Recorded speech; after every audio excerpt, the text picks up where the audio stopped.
আসসালামু আলাইকুম ওয়া রাহমাতুল্লাহি ওয়া বারাকাতুহু। কেমন আছেন সবাই? আশা করি ভালো আছেন। এখন বানাবো বিকেলের নাস্তা। এখানে আলু সেদ্ধ আলু নিয়েছি। এখানে দিয়েছি একটু সেদ্ধ মুরগির মাংস। আমি একটু হলুদ দিয়ে সেদ্ধ করে নিয়েছি, লবণ দিয়ে। এখন দিব পেঁয়াজ, ধনিয়া পাতা কুচি, পেঁয়াজ কুচি, ধনিয়া পাতা কুচি।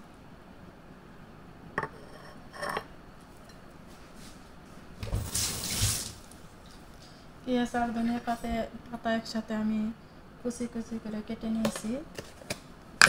এখন দিব সামান্য পরিমাণ জিরা গুঁড়া,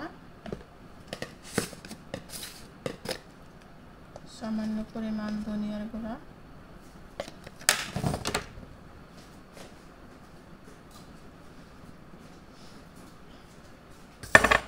গোলমরিচের গুঁড়া, স্বাদ মতো লবণ,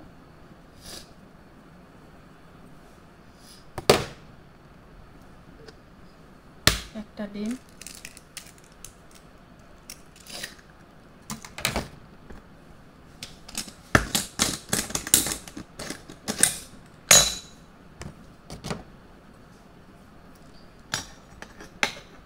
এক চামচ ঘি, খাঁটি ঘি। আপনারা রান্নার তেলও দিতে পারেন, বাটারও দিতে পারেন। আমি ঘি দিলাম।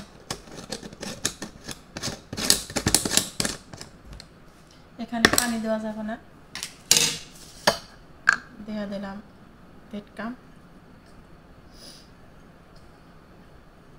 আন্দাজ মতন। ভালো করে মাখাবো এখন সব কিছুর সাথে। পেটকাম না থাকলে আপনাদের কাছে আপনারা ময়দাও দিতে পারেন।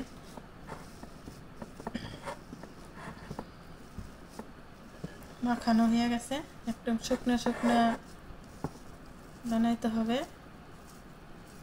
এভাবে শুকনো শুকনো হয়ে গেছে মাখানো।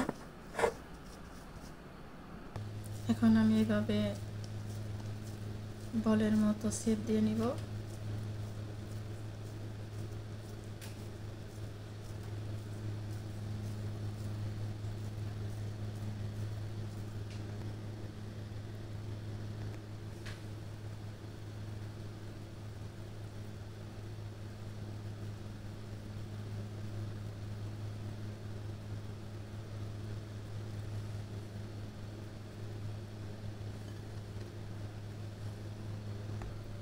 এইভাবে ডোনাট শেপ দিয়ে নিয়েছি, ডোনাটের মতন। এখন বাজার পাল্লা। কড়াইতে তেল দিয়েছি, তেল গরম হয়ে গেছে। বিসমিল্লাহ।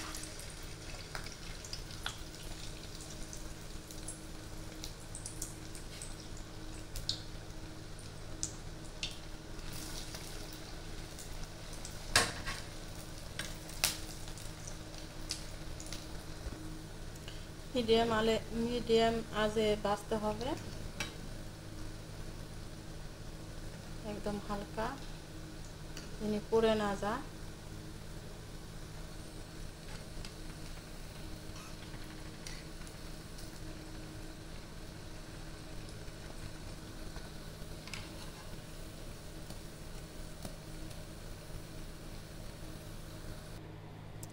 রেডি হয়ে গেল আমার ডোনাট আলু। দেখেন কত সুন্দর হয়েছে কালারটা। মাশাআল্লাহ মাশাআল্লাহ বারাকাল্লাহ। এটি বাচ্চারা খুবই পছন্দ করে, খুবই সুস্বাদু। বাচ্চাদের টিফিনের জন্য খুবই ভালো, খুবই মজা। এটা বাচ্চারা এই নাস্তাটা খাইলে খুবই খুশি হয়, খুবই পছন্দ। ও খেতে খুবই মজা, খুবই মজা। না খাইলে বুঝতে পারবেন না, সেই স্বাদ। মাশাআল্লাহ বারাকাল্লাহ। কে কে খেয়েছেন এই নাস্তা অবশ্যই কমেন্টে জানাবেন। ও ভিডিওটা ভালো লাগলে অবশ্যই লাইক কমেন্ট শেয়ার করবেন ইনশাআল্লাহ। ভালো থাকবেন সবাই। আল্লাহ হাফেজ।